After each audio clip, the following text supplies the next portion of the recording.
Awesome.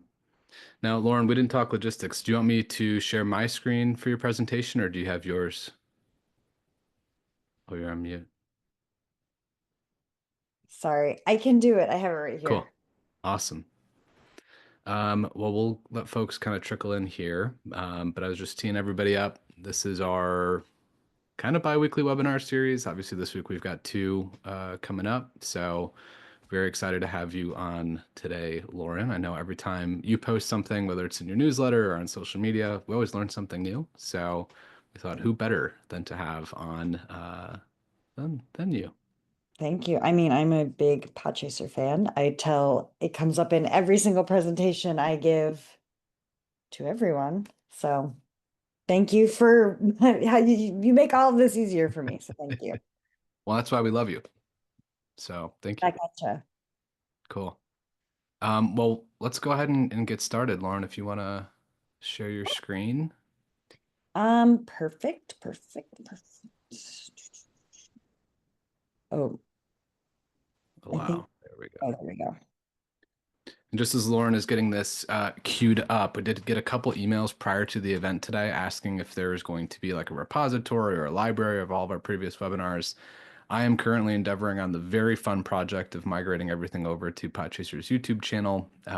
So you will be able to get every webinar that we've ever done directly there, including all of the show notes and all the fun stuff that goes along with it. So in any case, we want to make it easier for you all. Sorry, But this I'm doing a terrible job. Um, sorry, keep on going. I hope that no, you I'm that's it. okay. Um, I I'm sharing from Canva, which I don't always do. I can't see if there's questions. I'll man the Okay, questions. great. And Yeah, I mean, I think we'll have time for questions at the end. And but really like interrupt me because I think if people have an urgent question, like, yeah, I'm happy to do questions as we go. cool. Mm, but also if at the end, if we have enough time, people can give me like specific questions, like this is what my show's about. What would you do? Like, really specific things. So anyway, um, thank you for coming to and also interrupt me because I can't see the like visual cues right now. So just interrupt me. Yeah, Um, okay, thank you for coming to. So you've found contacts in Podchaser. Now what? I thought of this because I really was excited to do this because I am a humongous fan of Podchaser. I'll kind of give an introduction to myself in a second, but like I use it probably every day for one reason or another for the past several years. And I think it's so good at kicking me off to the first part of my job. It's like the best thing that I have, the best tool that I have. I really mean that. But then after that, it's like, what do you do? What do you do with that great information? What do you do once the tool has helped you find the show, find the podcaster's address, whatever? Because that's to me, that's the thing I can't do by myself. And the after part is actually like the thing that I find the most fun. And I think the thing that a lot of podcasters find the most challenging, frustrating, intimidating. And I think it's the most fun. So my goal here is to make you feel really excited about and come away with like a few new ideas and be really excited about the marketing and PR that you can do with Podchaser once you've found someone. So um, awesome. this is me. Um, I We did not. can't see your screen quite yet. Sorry, Lauren. Oh, one second. I wonder if because it's not. Oh, you still couldn't see my screen. Can you see it now? Not yet.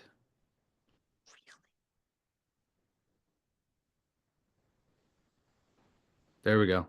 Oh, weird. Okay. Well, then here. Like, there we go. Okay, now I can, never mind. I don't get it. Okay. So this is me. Um, I did not make this presentation. So, but I stand behind everything on this slide. I am a Disney lover. I named my company Tink Media after Tinkerbell. Um, I am Stella's mom, and I help podcasts grow. That is what Tink is. It's a podcast marketing and PR company that I founded like 6 years ago. I also want to tell you about my newsletters just because I think they can help you. Podcasting, you don't have to subscribe to them. We all have a lot of emails in our inboxes, but you can read them as blogs if you'd like. Podcast the newsletter is a podcast recommendation newsletter. And I write about podcasts I love, but the reason I'm telling you is because you can pitch me. I'm open to pitches all the time. I love getting pitches. Um, and podcast marketing magic is just like a really valuable tool. It's funny because I used to write it. I don't write it anymore. Two people on my team write it. Um, and sometimes I read it and I'm like, this is good. Like we do not hold any secrets. We write about everything that's working for us all the time. So you can find those on Take Media Co. if you feel like it. Um, okay.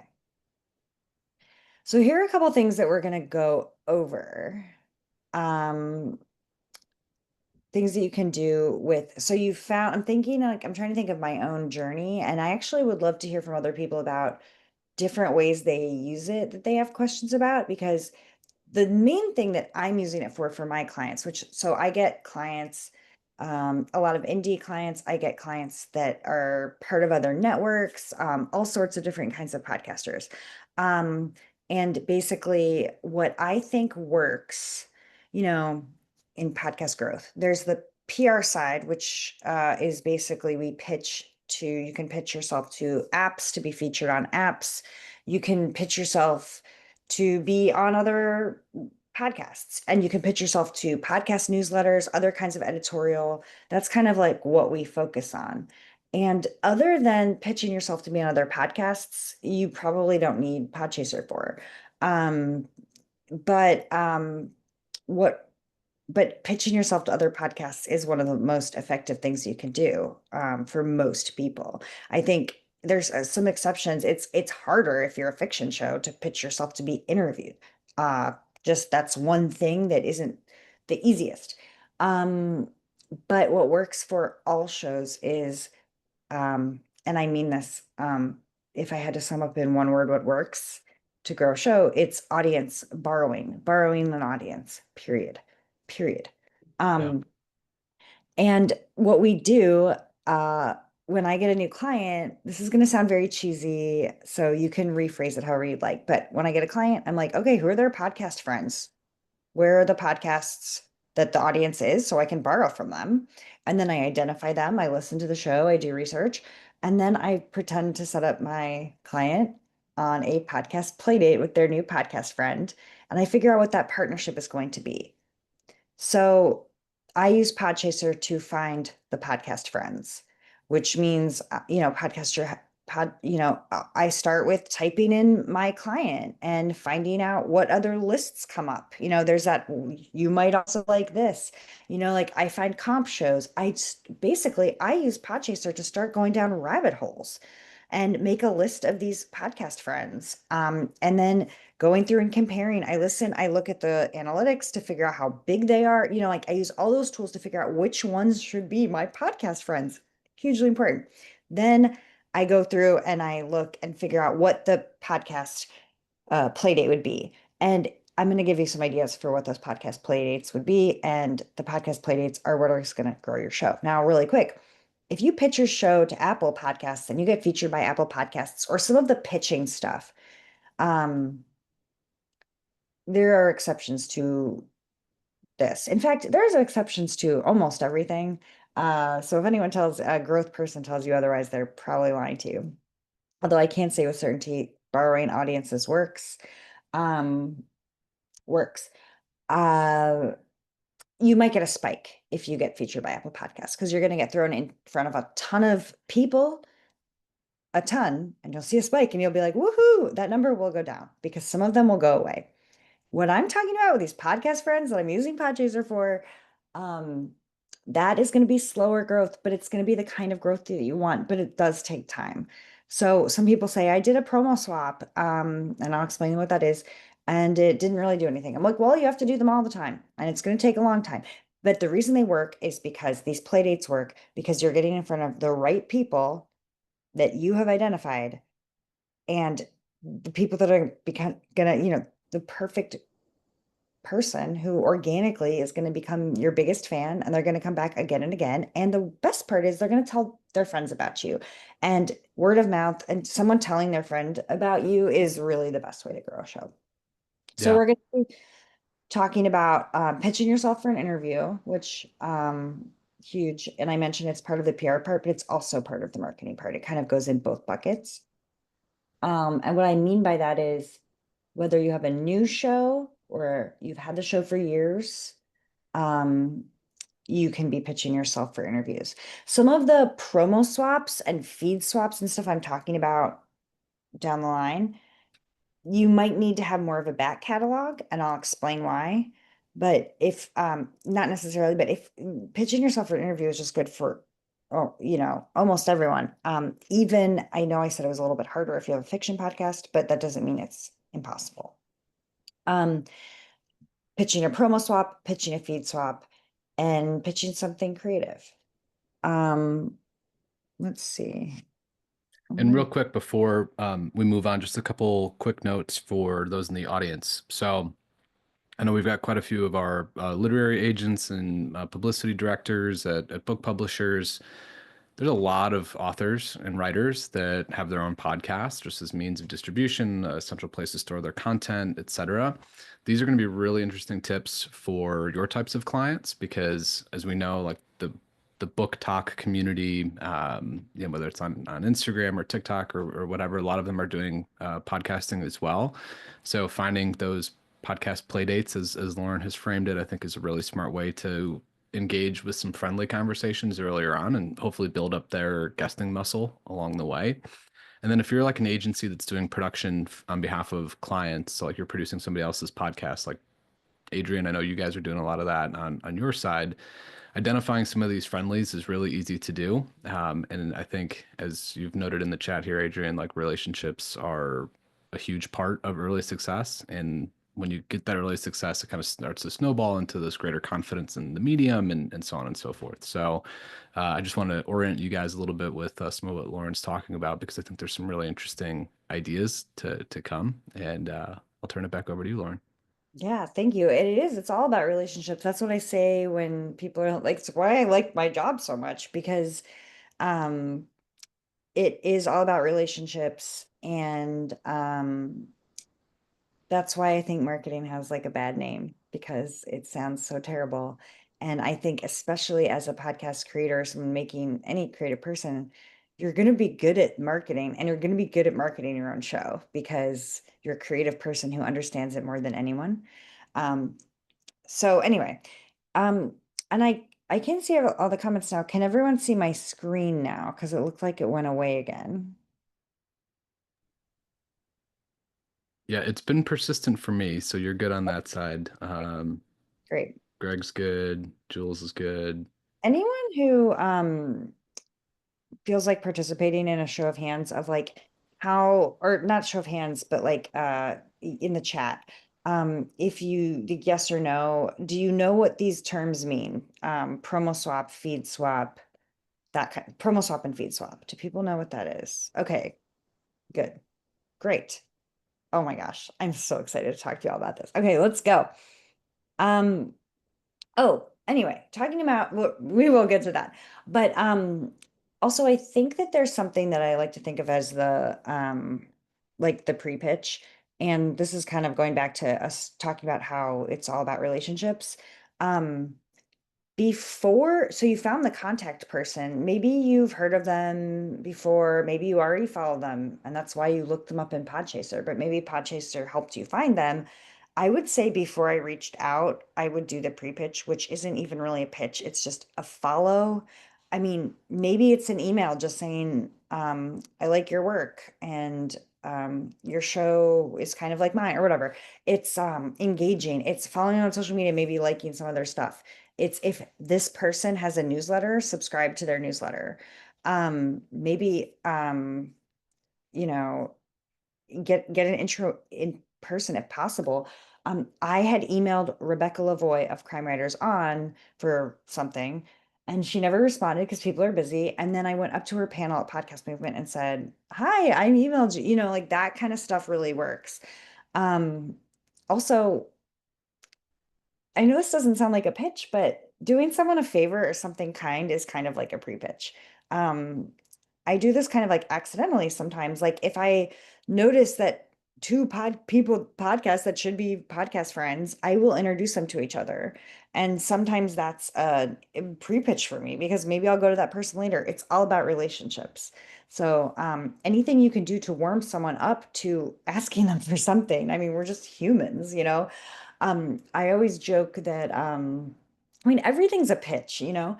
I always joke that if someone tells me they like my dress, I'll do anything to be nice to me. We're all humans. Telling me that you like my dress is a pre-pitch.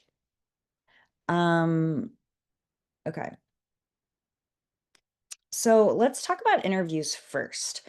Um, there's definitely, I'm sure as podcasters, oh, you all could probably write a book about the terrible pitch letters you get, right? And this is what a lot of people that use Podchaser might not be doing every day. And this is something that I do every day. I'm pitching my clients to be interviewed on other podcasts.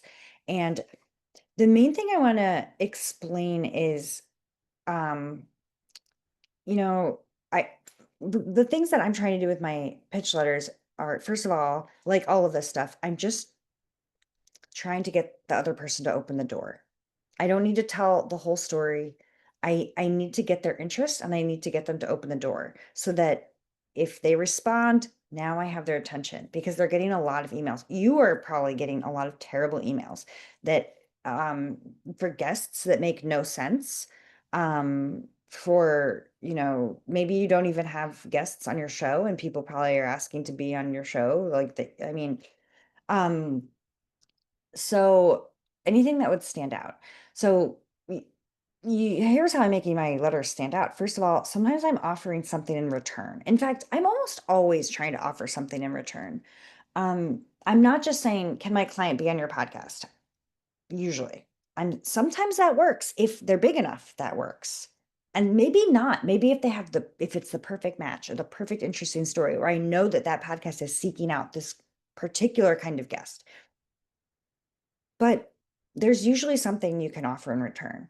You know, what if you said, you know, can I be on your show? In return, I'll post about the show on your show on social media, or I'll put the show in my newsletter, or like if I'll put the interview in my newsletter or whatever. Explain, give a package of your collaboration. Um, it's funny because I used to say, okay, pretend that Trent has a podcast and I'm pitching myself to be on Trent's podcast. I used to say, like, hey, Trent, can I be on your podcast? In return, I will post the episode on my feed because I have a podcast. And I used to tell people to do that. But what I started noticing was, well, my audience is probably just going to listen to my interview and not convert because we track conversions. You should be track conversions if you can. Um, and so now what I'm telling people is I'll say, Trent, can I be on your podcast? I'll make a little trailer for it and put it on my feed. That is a humongous win. So now your pitch stands out because this is now not just giving them good content, which hopefully a normal pitch is offering, but it's giving them a marketing tactic for themselves. And also, no one's doing this. That's the thing. It's also just going to stand out because people aren't doing this because people are sending blasts.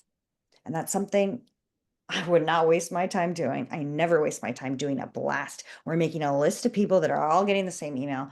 It's better to make fewer pitches that are written to the person. Um, I'm going to get into some actual examples of letters that have worked for us. You'll see them. I'm happy to send you all this deck if that helps, so you can literally see what we send that works. But I mean, I would say, I always say to my team, I'm like, if your letter takes less than 20 minutes to write, you lost. That's not good because it should take 20 minutes to do the research on Podchaser and listen to a little bit of the show and come up with an idea. So this is where I want to go to the first bullet, which is maybe my favorite thing. If you write down anything, um, think like a producer.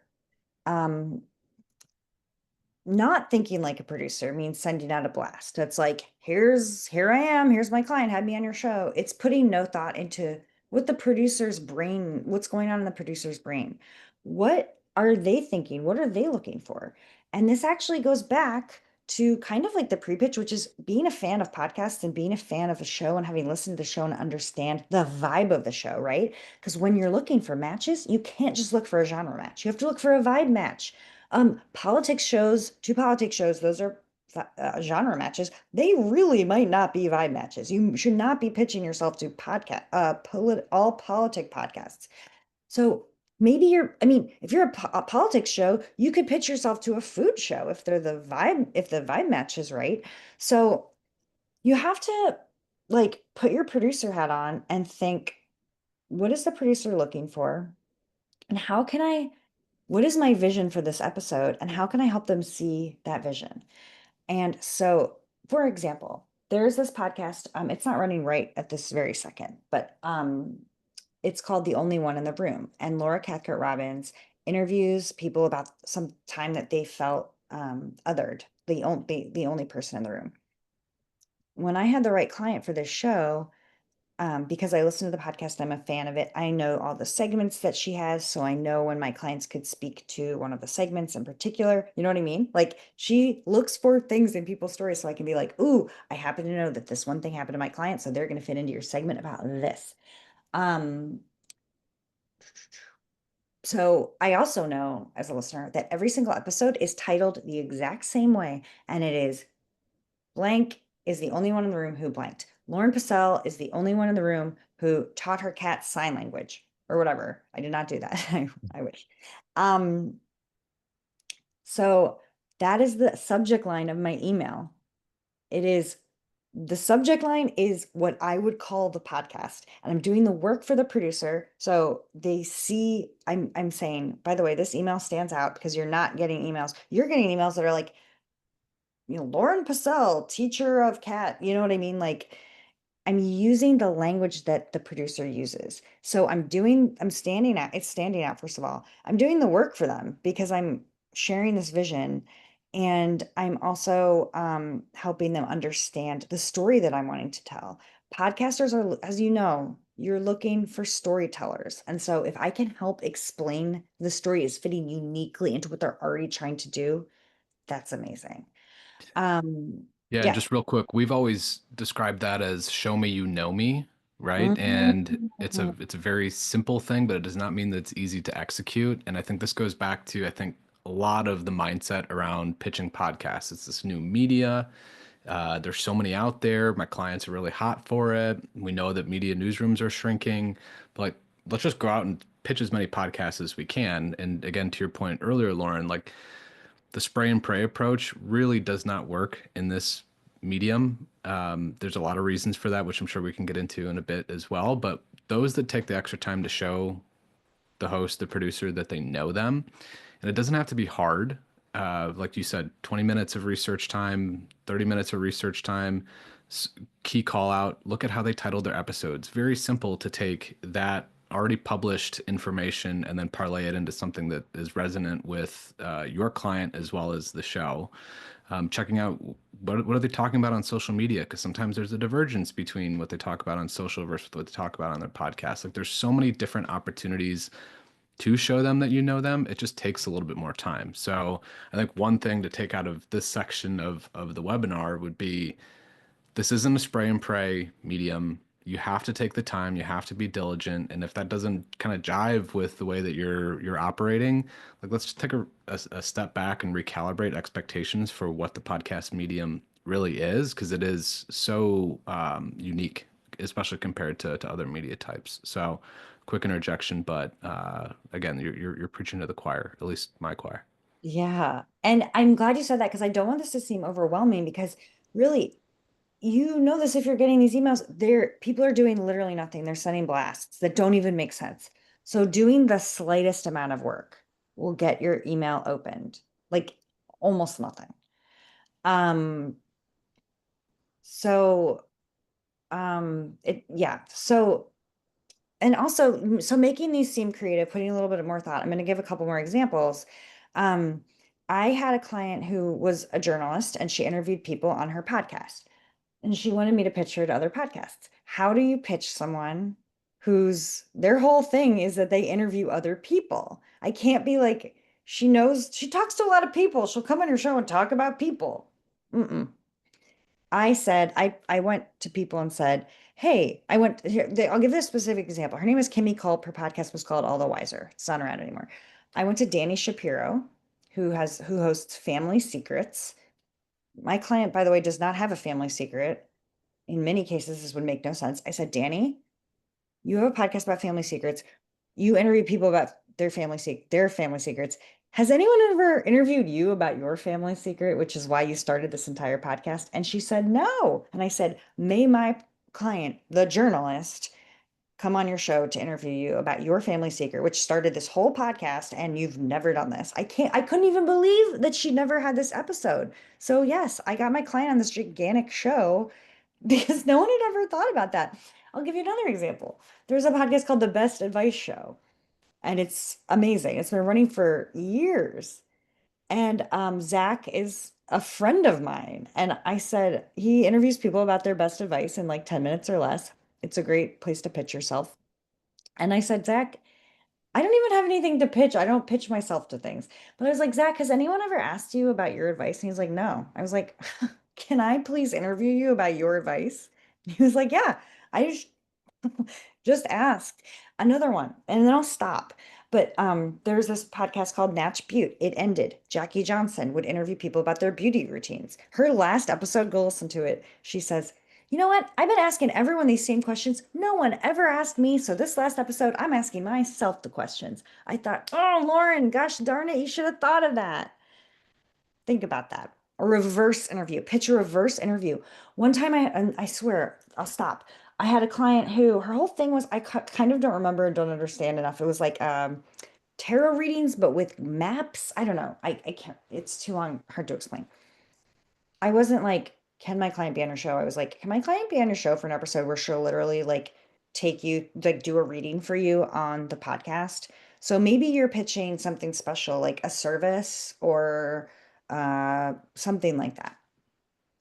Um, Split conversations. Um, this is what a pitch where maybe you're asking to be interviewed on the show, but maybe you're also asking that person to be on your show, and maybe this is a time saver. You're just having one conversation, and you could just say, hey, I'm not asking for an interview, I'm asking for a conversation with you. We'll put it on both of our feeds. Or what if you said, we'll put the first half of the conversation on my feed and the second half on your feed, so people have to listen to both? Or what if you said, let's just talk about the same topic, but each feed will offer a different like view of that topic or a different aspect of that topic. So the people have to listen to both, but it's just a great conversation if you think you have a lot in common with this podcaster. Yeah, I love the idea of split conversations. We've seen so much of this now in like modern content, whether it's TikTok and stay tuned for part two, and then it requires the audience to come back. Like people are primed to do that sort of thing. So I think this is one of like the more creative ideas that also has utility across media types. So that's definitely one that I would jot down. I also want to point to, and I'll send you this deck. I'm not actually a humongous like Tim Ferriss person, but he um published this article at the end of last year called My New Rules for Podcasting to Keep Things Interesting. You can Google it right now if you want, or I'll send you the link later. Um, Basically it confirms something that I've noticed. I have noticed that it's getting harder to pitch. Which is actually good because it's forced me to be more creative, right? That's why I've developed all these things because it was getting harder and harder.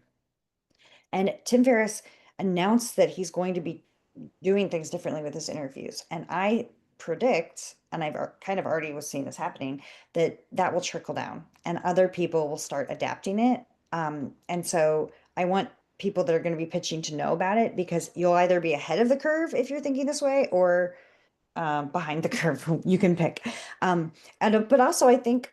a lot of these rules might be bummers to some people that are pitching, but I actually think they're going to make the industry better. So, really quick, no more book launching episodes. Um, that's shocking to a lot of people because what he's saying is he doesn't just want him, he doesn't want an interview with an author that's been on every single podcast. He doesn't want the same story on every single episode. So, he will have an author if the author allows him to have an episode like 3 or 6 months or something before the book launches. So we will still talk to authors, but it can't just be part of this huge circle of things. Um, he has something called I love this, the barbell strategy for future guests. Um, and it's the 90-10 barbell strategy. So it's like 90% of he's only taking people on a show that 90% of his audience knows about, or 10%, which means if Beyonce wants to be on his podcast, he'll let Beyonce on his podcast. Or if he finds a diamond in the rough who is going to be on literally no one else's podcast, but is just so interesting that that alone carries them, that will be a guest. That's going to make for really, really, really good content. Um, but it's something to think about. And along those lines, prioritizing living legends. He'll take guests on if you can get Dolly Parton, have Dolly Parton. And then he talks about going into experimental hyperdrive, which I think goes into something I was talking about before, which is put your producer hat on. The example he gives is something like somebody pitched, he had an episode with someone in a hot tub or something. I don't know. Anyway, he loved it. I'm not saying you have to have an episode in a hot tub, but if you're saying, let's have the episode outside in or in a different place or something different, it's a very experimental thing, which is kind of what I was saying before about give them something that's going to make them actually open the email and think a little differently.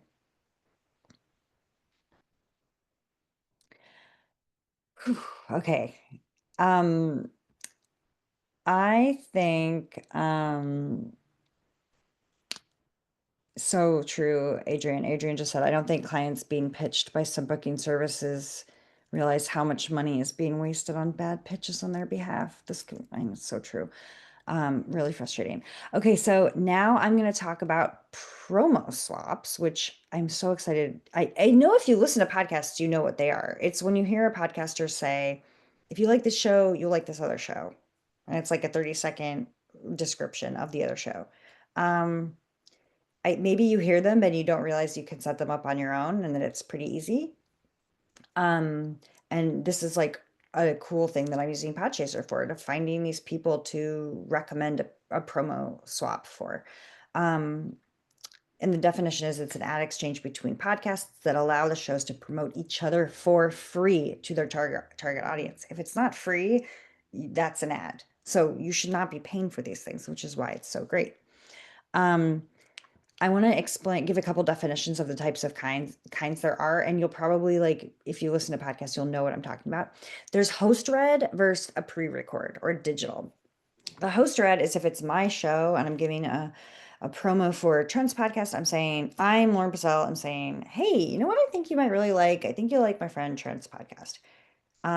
But the pre-recorded or digital is if Trent is going to record it himself and say, hey, I want to tell you about my podcast, blah, blah, blah. And I'm just like uploading the file to my feed.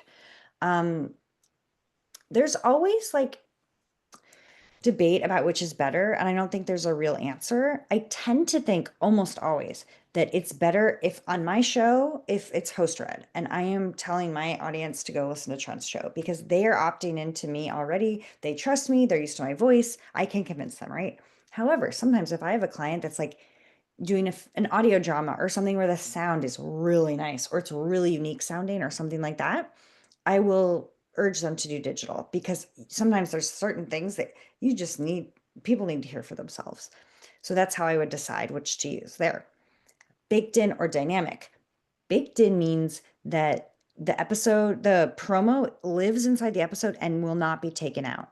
That just means it's as natural, it's as part of the conversation as the rest of the episode. Um, they'll still say, I want to take a moment to tell you about this podcast, but it's just part of the file. Dynamically inserted, almost all hosting platforms allow for dynamic ad insertion. That means that you'll hear a podcaster say, we'll be right back. And then the promo will play and then they come back. And that means that that promo is in there for a limited amount of time. And on the back end of your hosting platform, you can set for 10,000 downloads or whatever. Then once it hits that certain amount of downloads, it's the back end takes it out. So you don't even have to think about it. It doesn't live in there forever.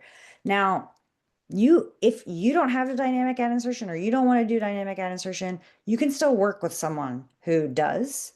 You just This is why the friendship part comes in a podcast friends. You're saying, hey, I want to do host Red. How much is it worth to you? I'm going to leave mine in. How much is it worth it to you? Because for some people, having it live there forever or until the end of time is very valuable. It'll be in that forever. But maybe someone, they want it dynamically inserted for 100,000 downloads, and that's valuable to them. So this is why you have to have a conversation with your podcast friend and say, what do you value? What do I value? What are my capabilities? And what are yours? Um, the promo length, once again, this is up to you and your friend. There's no rules. It could be 33 seconds, it could be 28 seconds, it could be 60 seconds. I think 60 seconds is a bit long, but that's up to you and your friend. Maybe because my show's bigger, I get 60 seconds and my podcast friend gets only 30 seconds. That's up to you to decide. Then as far as the copy goes, um, sometimes I tell my clients to, okay, so before I even start doing all this, like I have my list of Podchaser people, I come up with a 30-second trailer, or sorry, not trailer. A trailer is something that's like 2 minutes long ish. Um, a promo that's 30 seconds. I record it myself so it's all ready to go. So that when I get my when I email my person that I found at Podchaser, they get back to me right away. I have this file if they want it. So they can just start. There's no delay. And I have the copy ready for them. So if they're like, yeah, let's do it, I can send them the copy immediately for them to read whatever they want.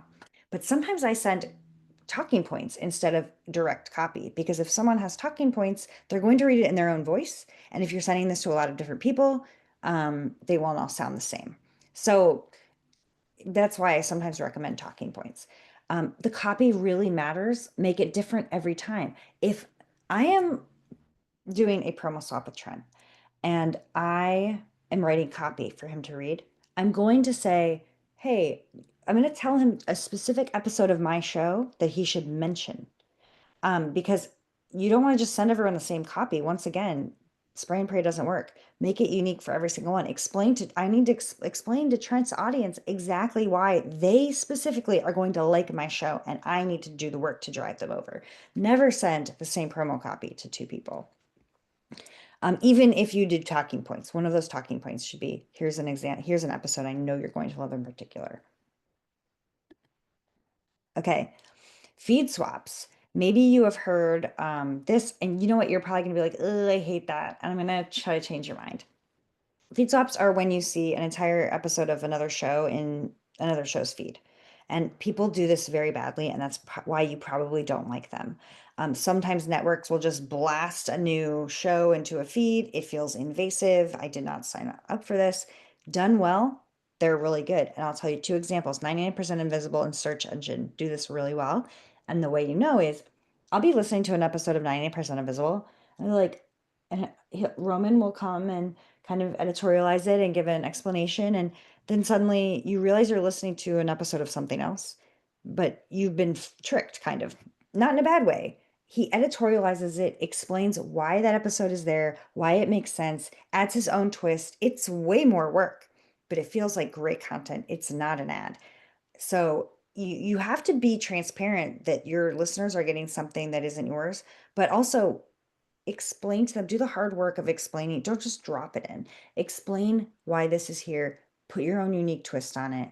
Um, Also, I think another reason people hate these is because it's just like, not to name any network names, but like sometimes networks will just be like, oh, we have a new show. Let's put it in every single feed that we own.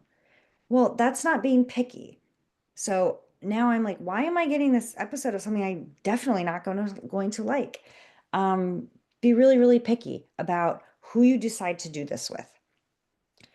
Do not worry if In my opinion, I don't think you should worry whether the size is a lot bigger than yours. I try not to worry about the size of a show when I'm working with it because finding that perfect audience is so important. And if you've used Podchaser to find the perfect audience, I don't think it matters. I think it's worth it to you to get in front of this perfect audience, whether you have to give up some downloads or not. I mean, you can worry about the size if you want, but I think if I find that perfect audience, I'm going to find a way to make it work, no matter how big or small they are.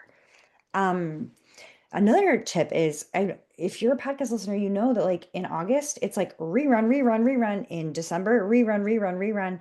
Those people might need content during that time. They might have be doing reruns or have nothing there. Why don't you say, and now would actually be a great time to start pitching this for August. Say, hey, are you taking time off in August? Because I have this episode of my show your audience would really, really like. I have found it for you. Here you go. Listen to it. And by the way, I have identified a podcast episode on your feed that if I put it on my feed, it will drive people to your show. You have done the work for them. You're thinking like a producer. How how are they going to say no to that? I shouldn't say that because sometimes they won't, but it's way more compelling if you've done that work. Also, another idea is um,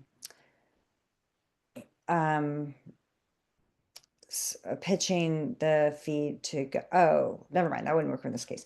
Oh, but no, this is what I was going to say. Experiment with the timing too. Um, if they're uncomfortable with having it in their feed permanently, you could say, let's just do it for 30 days. Then you get the biggest bang for your buck. You can take it out. You can still have a clean feed at the end of the day. Lauren, do you see more success pitching feed swaps to independent podcasts for network affiliated shows? Not really, because I mean, indies are great to work with in general because they have the power and they can be really flexible. Sometimes if you work with bigger shows and networks, there's people that have certain says about things. But I will say this is like a little insidery, but I work with iHeart podcasts a lot. And if you listen to iHeart podcasts, you know that they have promo like ads. I often can't get a space with if I'm talking to the producer is like, man, I would love to put a promo in here, but it's all full of ads. We'd have no more inventory. And that's out of my hands because that's an iHeart decision. But the producer does have the control to put an episode on their feed because that's what producers do. So I actually, in some of those cases, it's more likely that I can get a feed drop on that show because it's in the producer's hands to add an episode, but they don't have the the ability to put a promo on. Um, so God, there was something else I was gonna say. Schedule them for vacation. Um, I can't remember. Anyway, yeah, and there's some good examples. I think if you look on 99% Invisible or search engine feeds, the thing is, might have to do some listening because they're not obvious. They're not annoying. Um, that's really gonna drive me nuts that I can't remember. I'll remember. Um, Oh, and I talked about the split conversations before, and just in general, pitching something creative is a good idea. We did this with our client Never Post. It's a podcast about the internet. We went to, in case you missed it, we said basically the conversation we had with them was we said, there's something here. There's audience match here. We don't know what the answer is yet. Do you want to talk about it? We got on a call with them and we thought, what did they both care about? And they were both, it was when remember Kate Middleton was missing? Um, they were both kind of talking about that a lot on the internet, how that was an internet story.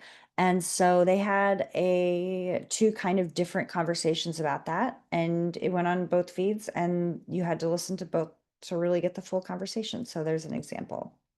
Could find those if you really wanted to find it, I guess. Find out when Kate Middleton was missing, and then go to their shows and look up around that time. You will find those episodes. I should have done that beforehand. Um,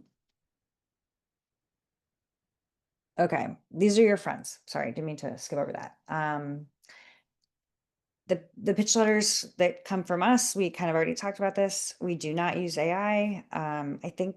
For I think I'm grateful for AI for a lot of reasons for independent podcasters. I think that it can help solve a lot of tools, but if you're using AI for your pitch letters, it's so obvious. Just don't. And in fact, I have found I come from the world of book publishing, and we used PDFs and really like what I consider now stodgy pitch letters.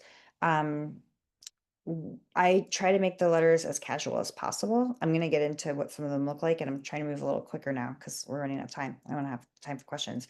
Um, but the more casual, the more human they look. So the more they stand out. They take at least 20 minutes. I would rather have one quality 20-minute letter than five not quality letters. When I just was talking to someone on my team and she had this has never happened before, so this was really, really cool. But she had a 100% return rate because she didn't send that many letters, but they were all really, really good with people we knew. Once again, get them to open the door, offer something in return. And here's a couple of letters that worked for us. Um, I have found you know, we're talking about a recent episode. Look how specific this is. You couldn't just send this to anybody else.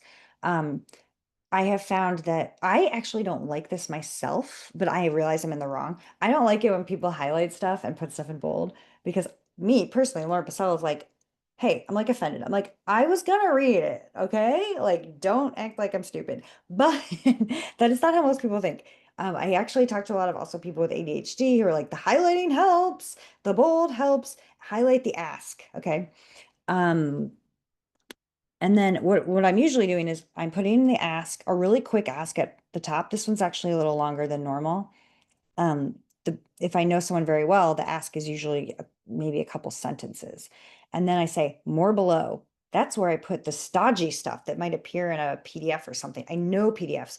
That's where I'm saying there's more below. If you want to read it, that's the stuff that's below. And actually, this is kind of something I realized later is when I do like the personal note at the top, and then I say there's more below at the bottom if you'd like to read it. That's where the bio goes. I put show art and the bio. What I'm kind of saying to them is that stuff at the bottom, that's what everybody else is getting, but I have this personal note at the top just for you. It makes it stand out and feel a little special. Um, Here's another one where we mention we do a specific call out. And then this is an example of a book, an author client we had, where I'm using, generally podcasters don't care about author quotes like blurb stuff. They want a storyteller. They don't care about pub dates. They don't care about like they just want a good storyteller for their podcast. So I never am saying at the very top. I mean, the pub date is there, but I think if you're pitching to a magazine or something, the magazine isn't really going to care about that pub date because they want to be in the zeitgeist. Podcasters less so. So I'm not pitching the book so much when I'm pitching an author. I'm pitching the author as a storyteller and the story that they have to tell. And I have to put my producer hat on to do that.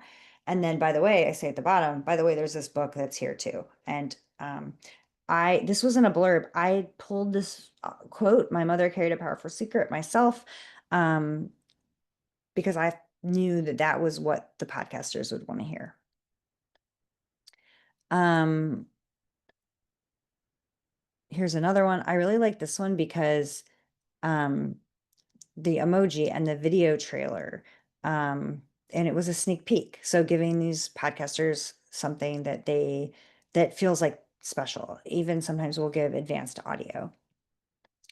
Um, and look at this at the very beginning. You may recall that we coordinated in the past. Nice. Thank you for bringing Sam Sanders back. This is a podcast, the producer of the Sam Sanders show. Sam Sanders show went away and then someone picked it up. So we're saying, we love you so much. We know the journey that your podcast has been on. It's recognition.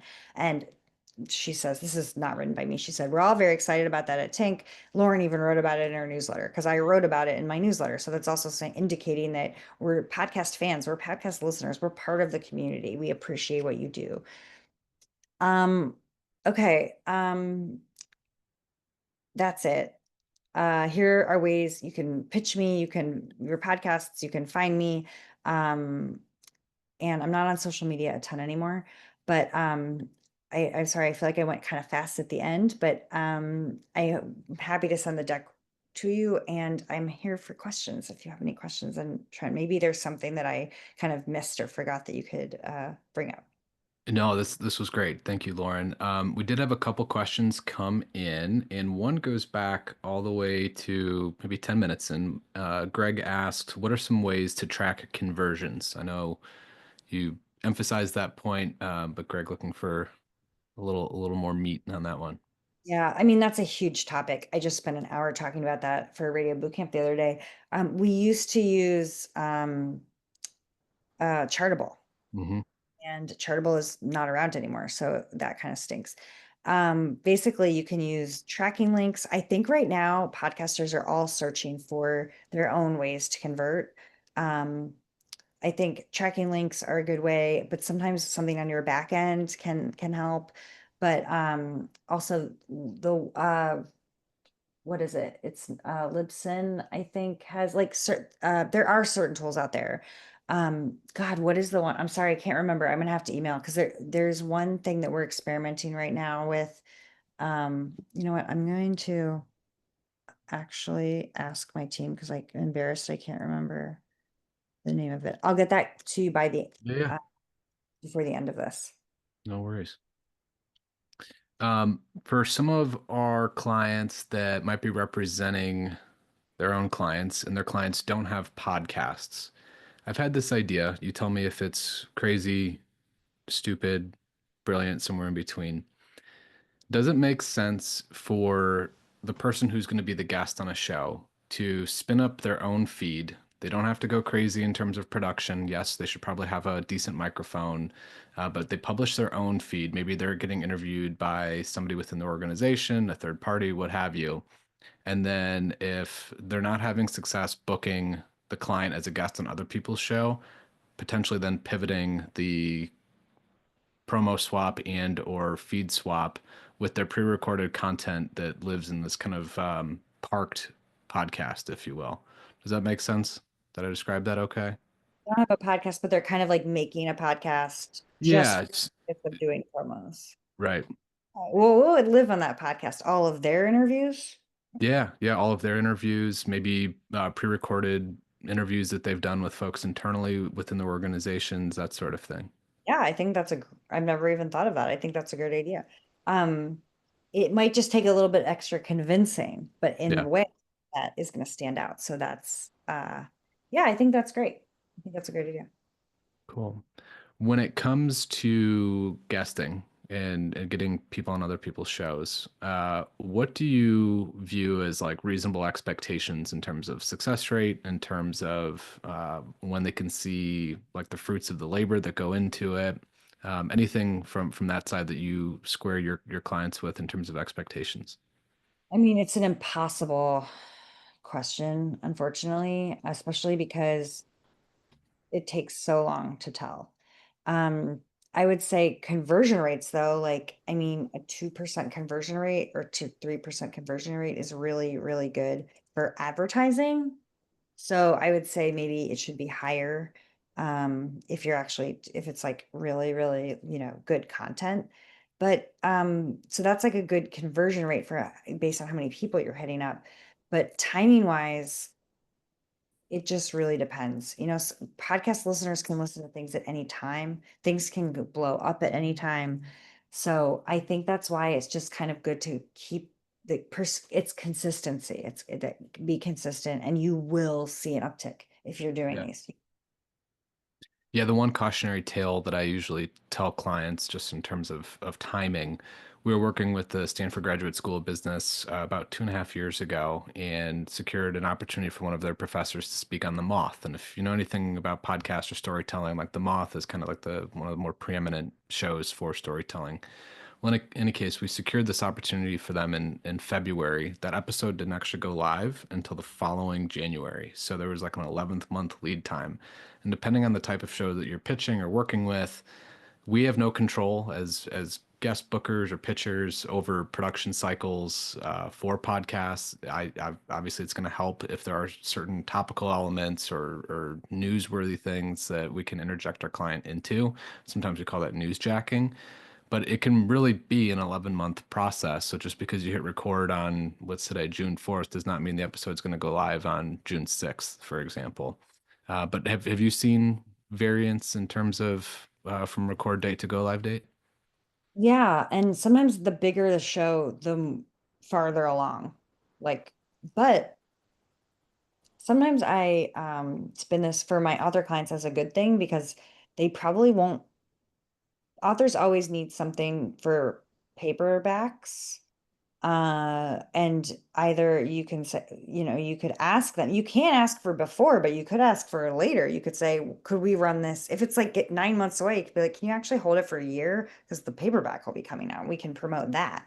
Um, also, if sometimes if I have a client who had a book and the paperback's coming out, I will go back to them and say, can you rerun that episode? So that's another thing you can always do. But yeah, the lead times, there's some news ones that it's like I book them today and they'll be on later, but there's really some that are that fast.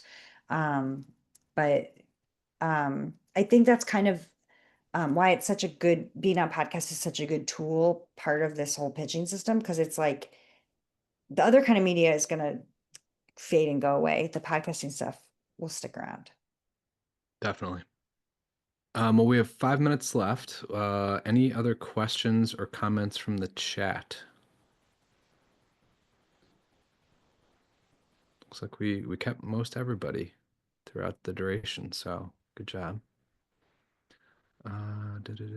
Adrian, just real quick, and I think this goes to your quote from the Tim Ferriss slide, Lauren, but Adrian said, going to come right out and say it, new book pitches are so pre-pandemic. For the love of dog, pitch something interesting from someone who just happens to have recently published a book. Sounds like that would be a forward curve, like I think you had described, Lauren. Do you want to be behind the curve or do you want to be ahead of the curve? So if that statement's true, which I think we all think it is, what would be a way to kind of repackage a pitch that indicates like this person is going to be able to tell a good story on the podcast, but without coming right out and shilling um, for their new book release?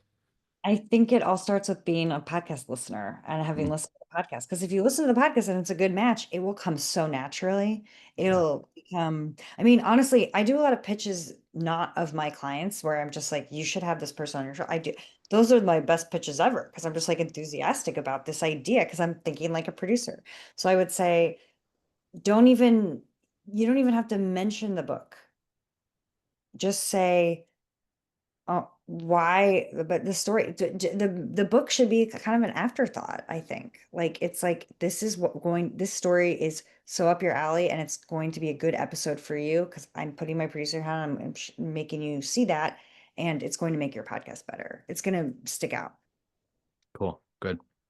One last question for me, and I understand this is going to depend on the podcast, but do you see more success pitching producers or hosts directly? It depends on how well I know them. Yeah. Um, I feel like probably if I had to pick in general producers.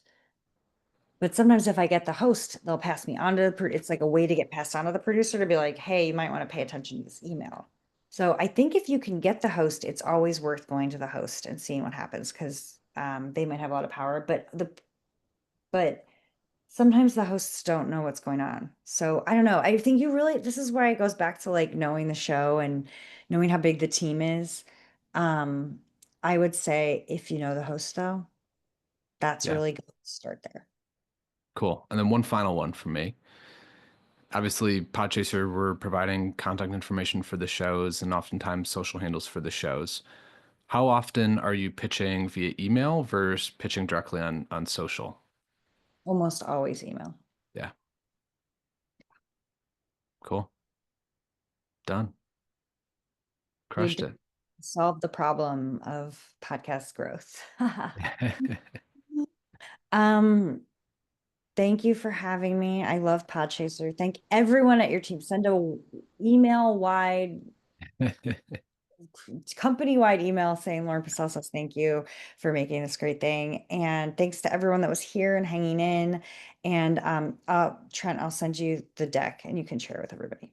Awesome. Yeah. And for everybody in attendance, we will send the recording for this webinar early next week, in addition to the slides that Lauren went through as well. Please follow Lauren. I know she doesn't post as much on social as she used to, but absolutely subscribe to the newsletter.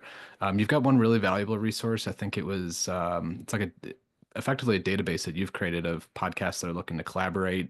Sometimes we even look at that because it's an important thing that nobody else is really doing in this space. So follow Lauren. She is your guide through the podcast landscape. So, Lauren, thanks so much for joining us today.